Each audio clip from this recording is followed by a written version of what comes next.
Chapter 9 Thief in the Night. It was late afternoon when Hagrid and Ariel excused themselves from the wake to make their second trip to Vhagar. We can't keep walking there twice a day. It takes almost an hour to get there. Placing a spell twice means we'll end up walking for 4 hours each day, Ariel said, putting her dark cloak over the back of Hagrid's armchair. She'd worn the cloak over her dark blue gown in the heat of the wake, and regretted it. If they were walking for 2 hours, she'd rather be less weighed down with layers. I know I can't keep it up every day, but today's different. You don't need to come, Ariel. Just stay here, Hagrid said, hooking the leash to Fang's collar. After a day alone inside the chest, Fang would be happy to join the walk, though they'd tie him up before they'd reach the dragon. I'm coming, Ariel said. Vhagar was always cranky, but much more so after Lena's death. We're not risking it until Vhagar is used to your new habits.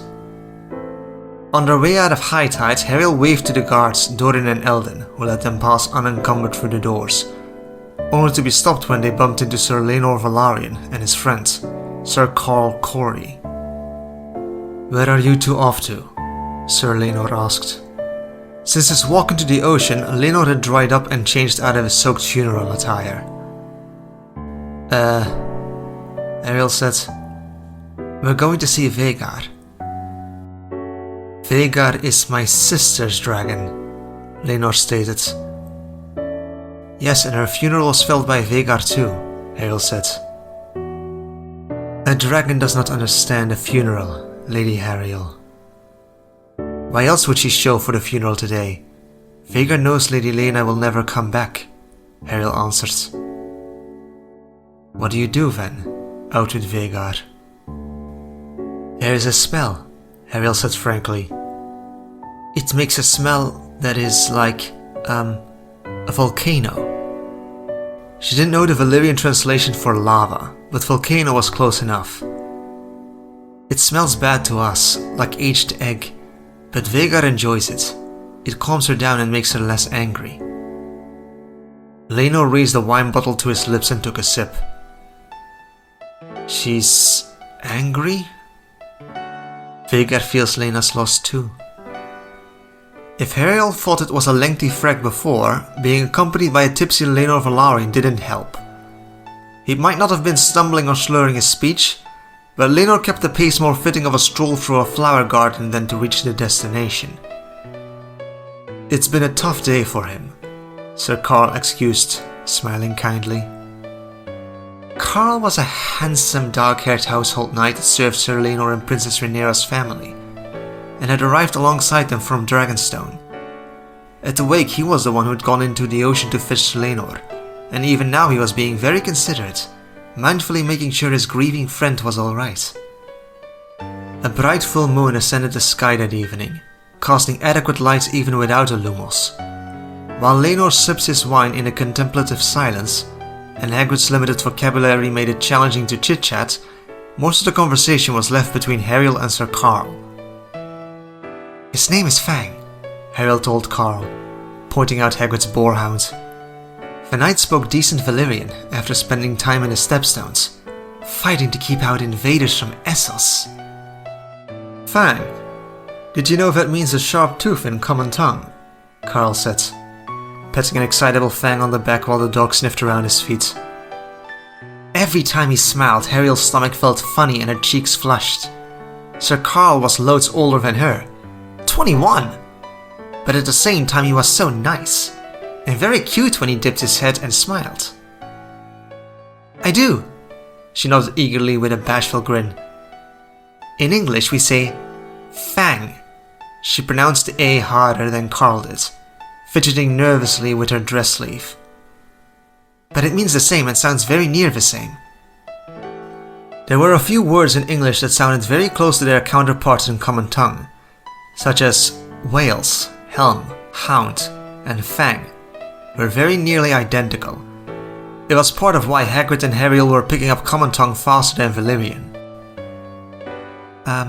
Do you have a dog too, Sir Carl? She asked shyly, fruitlessly fighting down the heat in her cheeks. For some reason, Lenor chuckled and took a big swing of his wine, for the first time showing some amusement. When they neared Vhagar's nest, Hagrid tied Fang up at a safe distance and promised the dog they'd be back soon. The plan was to head over the hill to check if Vhagar was asleep, then take it from there.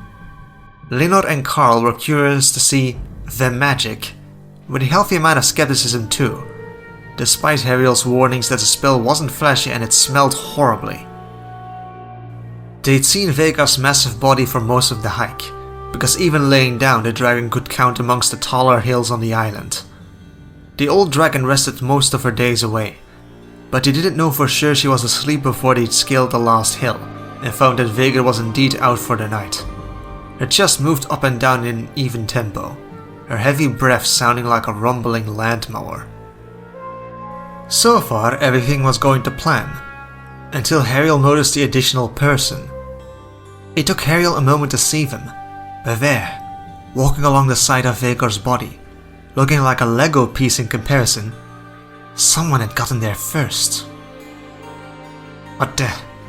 Leonard snarled, squinting through the dark and coming alive, in the span of a blink going from a sullen tag-along to a brimming fury. The person wore dark clothes and had bright hair trailing down past their shoulders. Seen from the back with only the moon for light, Ariel figured it could have been one of several people. From Princess Helena or Prince Aegon to the kitchen girl Tarla, the stable boy Aram, the guard Doran, the cook Elras, or...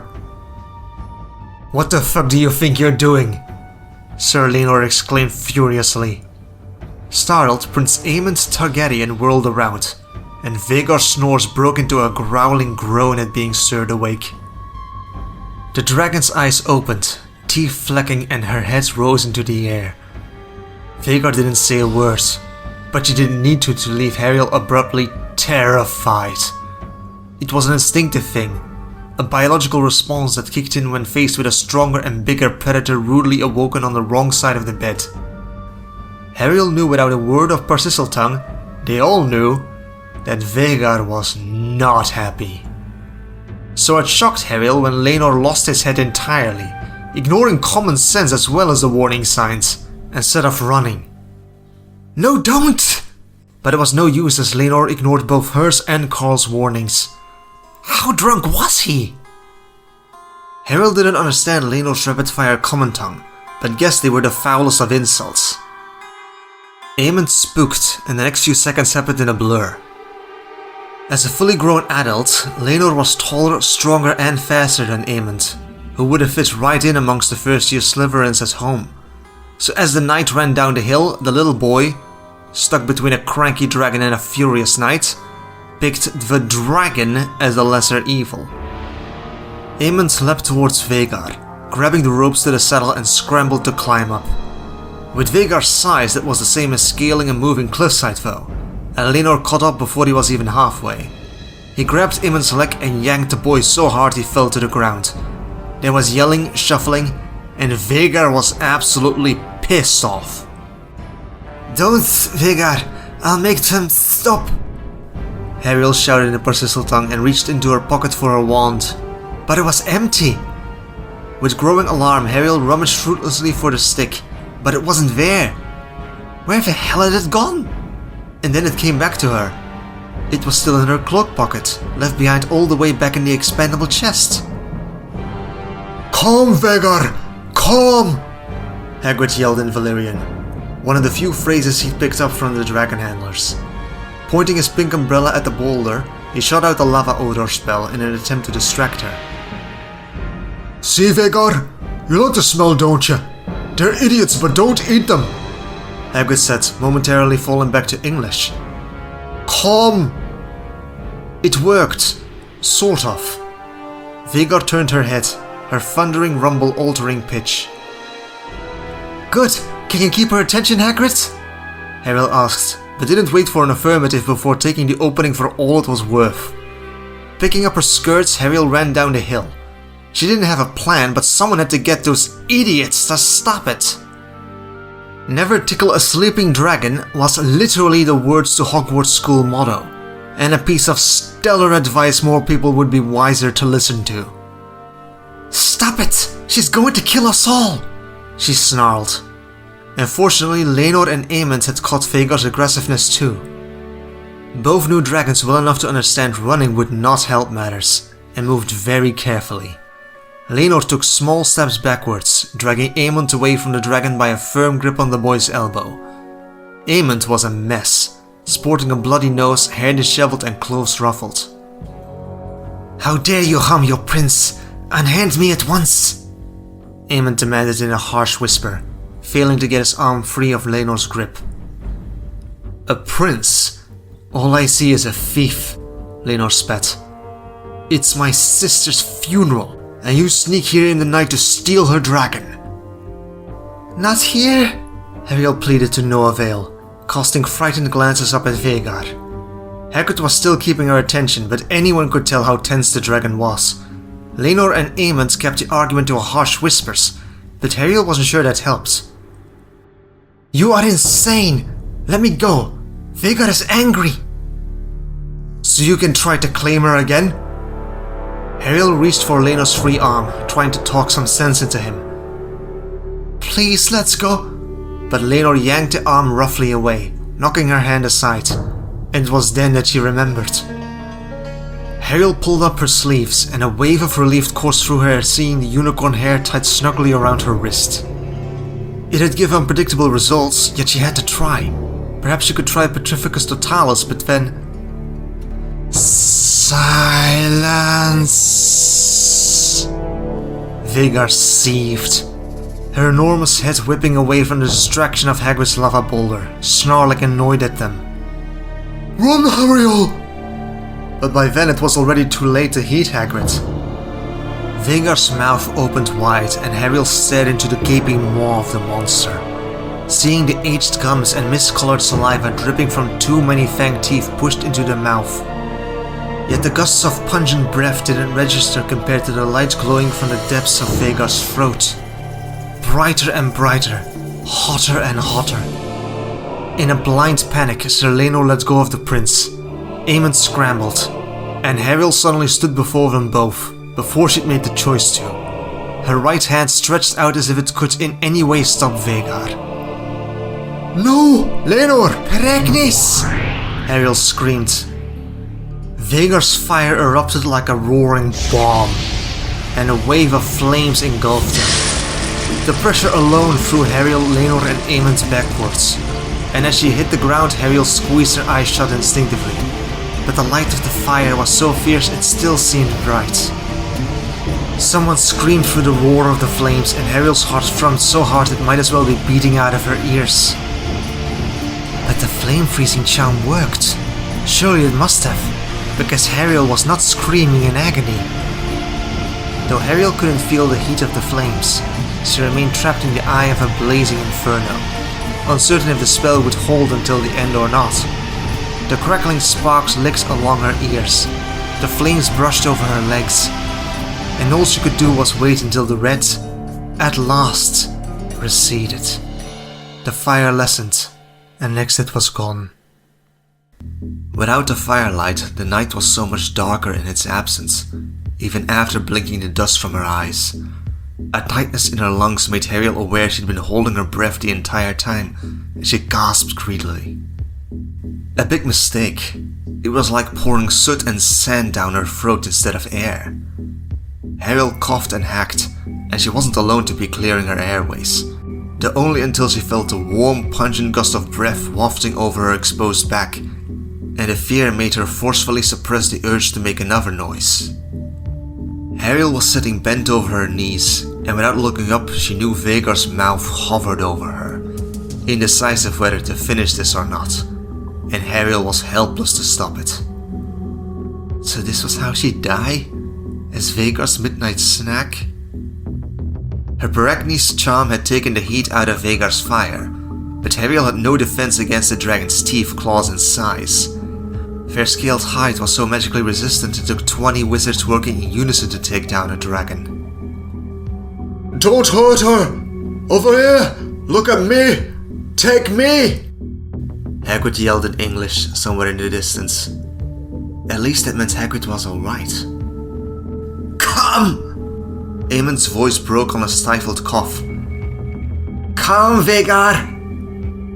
Don't! Ariel forced the persistent tongue out from her parched throat, painfully aware that Vhagar was never raised to show mercy, but she had to try. Don't! Vhagar growled, puffing sparks out of her snout, before the shadow looming over Ariel went away. Ariel tilted her head back as Vhagar stood, squinting fiercely as her eyes tried to readjust to the moonlight, made harder when Vhagar took off and the wind beneath her wings kicked up a cloud of dust and sand. Ariel hardly believed it. For several beats not a single one made a sound, but the shock of their survival only held back the needs of their lungs for so long, and then they were back to hacking up grit. Rubbing her throat, Ariel looked briefly over Aemond and Laenor to make sure they were truly alive, before turning away. The flame-freezing charm made fire harmless to everything it touched which was alive, but the textiles of their clothes weren't. And now the three who'd been bathed in dragonfire were very much naked. The horror of what almost happened made that seem pretty unimportant though. Screw the clothes. They were alive, that's all that mattered. The dragonfire had damaged the unicorn hair around her wrist too. It hadn't evaporated like her blue dress, but what was left of it was black and twisted and scrunched up. Did that mean the tail hair wasn't alive enough to count to the fire protection spell? Or was it just because the hair was exposed without the wand wood, and this was not how anyone should be casting spells? Ariel, you're alive! Are you alright?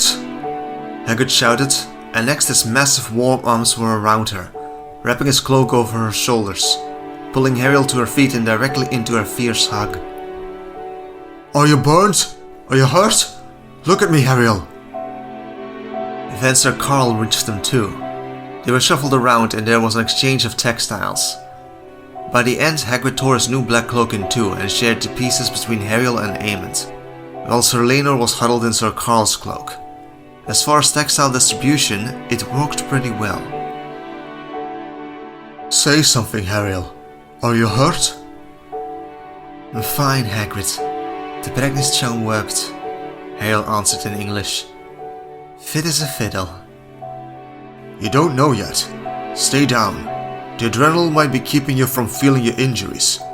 All you need to sit down, Hagrid said decisively, and gestured to the other two huddled under makeshift blankets. Tell him to stay down, Ariel. Hagrid say we need to sit until... Ariel struggled for the adequate translations. We may be hurt and not feel it, not before the body is calm again. Better to sit until we are sure.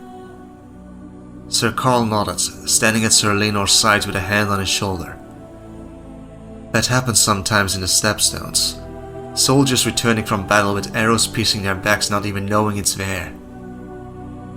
It was at this point the shock of being flambéed by Vhagar began to settle. She could breathe normally again. Her adrenaline was coming down, and with it some semblance of situational awareness returned to her. But it tasted strangely like embarrassment. At first it was just a little bit, followed by a lot all at once. Oh no. All these people had seen her naked. Sir Carl had seen her naked. Ariel huddled into the oversized cloak piece, looking anywhere but in his direction. At the same time, the practical part of her mind told Ariel to sort out her priorities, for crying out loud. They'd been burnt alive. What was a bit of exposed skin compared to that? Yet her emotions and her head were not on the same page at that moment. At all. You three sit here and I'll go fetch Fang. We'll return to the High Tide when I get back, alright? Hagrid said. And once he had her agreement, rushed off, leaving Sir Carl to watch him until he returned. Standing by Sir Laenor, Carl watched them with awe, disbelief mixed with something else. The silence between them stemmed from very different reactions to the exact same incident. Ariel's was a mixture of embarrassed uncertainty. Sir Laenor had started trembling, his head shaking from side to side and muttering under his breath so quietly Ariel couldn't hear, while Aemond's unfocused wide-eyed stare made it seem as if he'd been popping pepper potion pills like candy. The fire did not burn, Aemond said tightly, a finger tracing over his split lip. All three were in a sorry state, but he was by far the worst off. Blood, scrapes, hair in every direction, and yet none of it seemed to matter to him. I stood in the heart of dragon fire, but it did not burn me. I am unharmed because fire cannot kill a dragon, Aemond breathed, his little speech drawing the others' attention as well. We are true dragons, Aemond stated. We are unburned. Oh, for the love of... Don't be stupid, Hale snapped, switching to common tongue on the insult word to drive in the point. I told you I was a witch. The spell of Peregnis is magic of my homeland, and it's cast on the flame, not the people. It makes fire not able to burn what is alive. Had Fang been in the fire, the dog would have lived too. It was one of the hardest spells Hariel had learned, requiring weeks of constant practice while watching baby Norbert burn down everything for fun. Back then, Hariel had been isolated enough to have the time and desperate enough to give it everything she got for hours each day. Hagrid still couldn't do it, and used Aguamenti instead. It would, Laenor croaked. He cleared his throat, staring at Hariel with some emotion she couldn't quite place. There was fear there, but a tidal wave of other emotions too. By the Seven, it's impossible. I've been to war on Dragonbeck and seen what their fire wreaks. I know what calamity should have befallen us, yet we live. Aemond stared after Vhagar, who was flying over the water in the distance. When he turned back, his eyes had a similar glint as the others. It wasn't too far away from those witches and wizards who bought into the whole girl who lived title crap. Why did you do it? Hariel wasn't even sure who her question was aimed at. Aemond for lurking around sleeping dragons, or Laenor for reacting so violently. Why are you here? Hariel asked Aemond. Because he doesn't have a dragon, Laenor answered when the prince remained quiet. He attempted to claim Vhagar for himself. Hariel shook her head. You almost killed us. Aemond scowled. If Sir Laenor hadn't come when he did... Both of you! Hariel interrupted the prince. You both were... Prats, tossers, short-sighted wankers, absolutely nuts. But caught up in the rushing shock of her own emotions, Hariel couldn't recall how to translate a single one of the insults into Valyrian. Are you not family? Why are you doing this? Coveting Vhagar at Lena's funeral. And Sir Laenor, you ran after Prince Aemond so loudly, so angry. That would have been an ugly experience even if Vhagar hadn't been around. Laenor had been so angry he'd attacked Aemond, who was what, 11? Then to do it with Vhagar right there? Was he suicidal? Laenor had traipsed into the ocean during the wake, but hadn't gone so far as to try and drown himself, only to turn around and agitate the dragon instead? How would Corlys and Rhaenys have reacted if their son was burned to ash on the same day their daughter was buried in the sea? I hope your causes are important, as you both nearly died for it, she mumbled under her breath, tipping her toes into the sand. Ugh, they'd have to walk back barefoot, didn't they? You have my deepest gratitude, Lady Hariel, Laenor said. I did not understand, not truly, but no wonder Prince Daemon has kept you close. Frowning, he leaned forwards to address Aemond, sitting on Hariel's other side. Despite everything, we remain good brothers, Aemond. And now that we have faced Vhagar's fire together, I can no longer find my rage. It is all so clear. But I see now I let my grief for my sister rule my actions against you. And for that, you have my apology. Aemond shifted uncomfortably. It looked to take him a lot more effort to answer. We saw the fire together, Sir good brother, Aemond corrected himself awkwardly. After finding me where you did, I do not fault your anger. The rest was spoken in common tongue, and though she understood a word here and there, Ariel wasn't sure what he said to make both Lenor and Carl nod in agreement. Instead of requesting a translation, Ariel asked one of the more pressing questions she just couldn't see the logic to. "Why would you want Vhagar?" Ariel asked, honestly incredulous to why Aemon thought that had been a good idea. The sheer disrespect aside, Ariel had sooner use Fluffy the three-headed Cerberus as a post towel than deal with Vhagar as her dragon. Sure, Vhagar was big, powerful and scary, but also... she is cranky, aggressive, old, and her temper is... you saw what she did. We woke her up and spoke too loud and she burns us. That is who she is. So why? Because I'm the only prince without a dragon. Aemon burst out in frustration, speaking through clenched teeth. Even Joffrey's egg hatched, a babe of 2 moons, whilst mine... Aegon's and Daeron's dragons hatched to them. All my nephew's eggs hatched too, whilst Helena claimed Dreamfire at 10. Then on the voyage here when Aegon and Helena flew their dragons to Driftmark, while I had to be on the boat, my father said... Aemon struggled for words.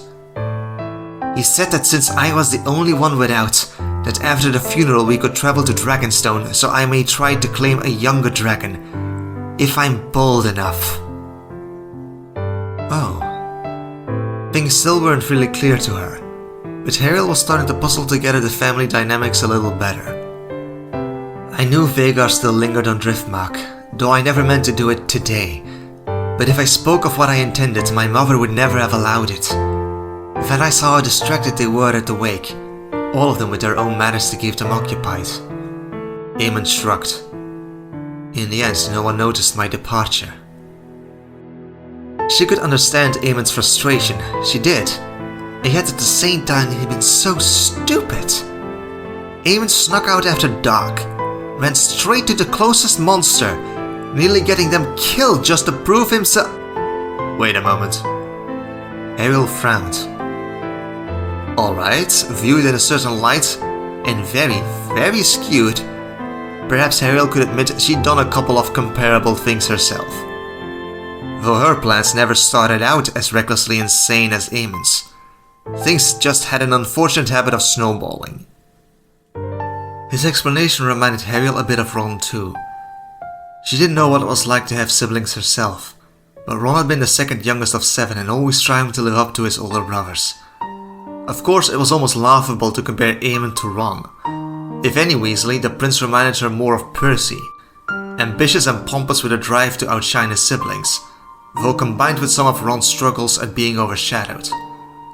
Aemon's desire, just like Ron's had been when he looked into the mirror of Erised, was to prove himself, wasn't it? So much so he'd gambled his life to get it. For Aemon it was through dragons instead of head boy badges and Quidditch captaincies, but it seemed to be coming from a similar place. The princeling was reckless as hell and entitled, but it didn't mean the rest wasn't true too. Hagrid appeared on top of the hill with Fang, and in wordless agreement they got to their feet. Sir Carl started worrying at once, asking Lenor if he was alright, then Aemon and Ariel as well. Once again, the knight's concern had her face feeling like she was back under Dragonfire. Everyone insisted they were alright though, and it was time to head back to High Tide. Lenor adjusted Carl's cloak for better coverage, and then turned to his brother-in-law. Sea Smoke hatched to me.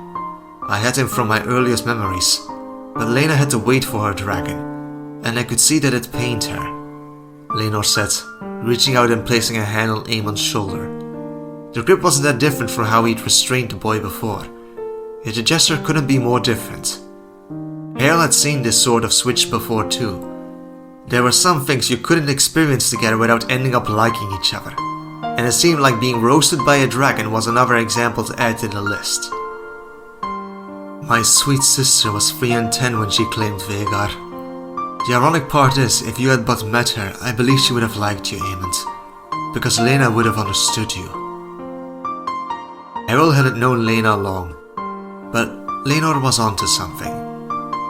Lady Lena Velaryon had come across as the type who went out and took what she desired, with little regard to others' opinions. Eamon tried to claim Vhagar at the woman's own funeral, but the truth is, if put in Eamon's shoes, it wasn't unimaginable that Lena might have done the exact same thing.